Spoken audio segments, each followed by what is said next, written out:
Kilometre, 12 राज्य, 2 केंद्र शासित प्रदेश, रोजाना 6 घंटे पैदल चलकर 20 किलोमीटर कवर करना। कांग्रेस का भारत जोड़ो अभियान इस वक्त कांग्रेस के लिए संजीवनी बूटी है। उम्मीद की वो किरण है 2024 तक कांग्रेस को मजबूत करने की, जनता में विश्वास एक बार फिर पैदा करने की, विपक्ष में एकता लाने की।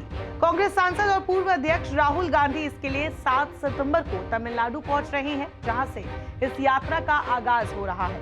इस यात्रा के बारे में काफी वक्त से काफी चर्चा है, लेकिन जानकार इसमें साउथ के कनेक्शन पर फोकस किए हुए हैं, क्योंकि यात्रा का ज्यादातर समय साउथ इंडिया में ही गुजरेगा और कांग्रेस का इतिहास अगर उठाकर देखें तो बुरे वक्त में साउथ ने पार्टी का साथ जरूर दिया है। वही एक और कनेक्शन है राहुल की इस यात्रा का।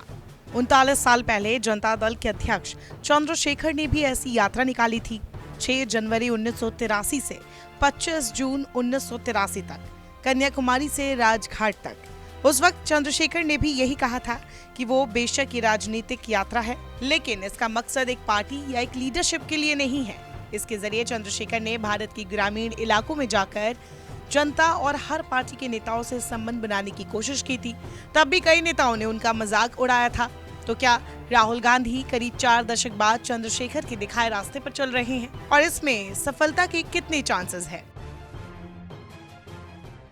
राहुल के पदयात्रा का जिक्र आते ही गांधी, चंद्रशेखर, विनोबा भावे की पदयात्रा की याद खुद ब खुद चली आती है।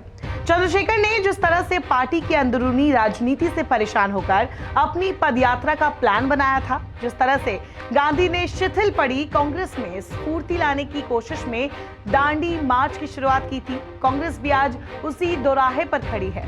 लेकिन ये यात्रा इस बार यात्रा होगी या फिर इवेंट, इस पर सत्ता पक्ष, विपक्ष और कांग्रेस के कार्यकर्ताओं की नजरें टिकी है। आजाद भारत में इस तरह की यात्रा आचार्य विनोबा भावे, पूर्व प्रधानमंत्री चंद्रशेखर, वाईएसआर चंद्रबाबू नायडू, दिग्विजय सिंह की नर्मदा यात्रा शामिल है।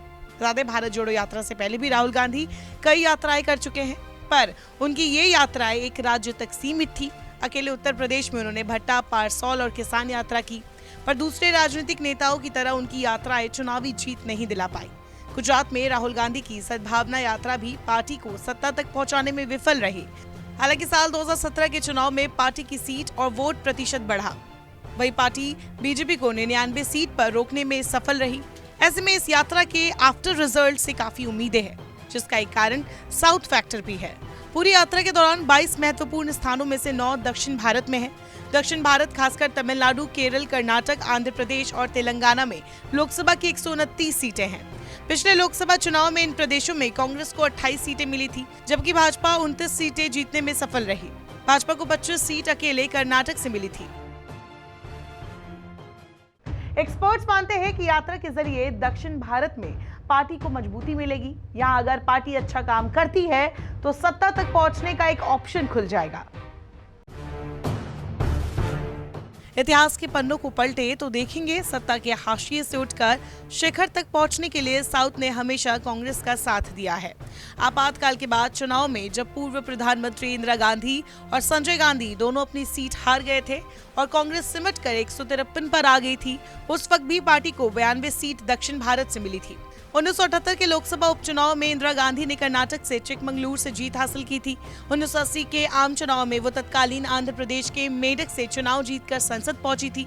भारत में राजनीतिक पदयात्राओं का इतिहास खासा पुराना है। इन पदयात्राओं ने नेताओं की इमेज को सुधारा और पार्टी को भी शिखर तक पहुंचाया। कांग्रेस सांसद राहुल गांधी भारत जोड़ो यात्रा कर रहे हैं। इसके जरिए वो भारत के आवाम से डायरेक्ट इंटरैक्ट करेंगे। वो लोगों को बताएंगे कि बीजेपी कैसे देश का नुकसान कर रही है और कांग्रेस क्यों देश के लिए जरूरी है। खैर, ये 2024 में होने वाला लोकसभा चुनाव बताएगा कि राहुल गांधी को इस पदयात्रा से कितना फायदा नुकसान होगा। फिलहाल पार्टी दावा कर रही है कि इस यात्रा का चुनाव से लेना देना नहीं है। तमिलनाडु और केरल में पार्टी गठबंधन में है, पर साल 2024 के चुनाव में सत्ता तक पहुंचने के लिए अन्य दलों के साथ तालमेल बढ़ाने की जरूरत है। इसलिए पार्टी ने यात्रा में अपना झंडा नहीं रखा है, बल्कि देश का राष्ट्रीय ध्वज रखा है। नमस्कार, मैं हूं मानक गुप्ता। अगर आपको हमारा ये वीडियो पसंद आया हो तो इसे लाइक और शेयर जरूर करें। और हाँ, हमें सब्सक्राइब और फॉलो करना ना भूलें ताकि आप देश और दुनिया की कोई खबर मिस ना करें। तो जुड़े रहिए हमारे साथ और देखते रहिए News 24।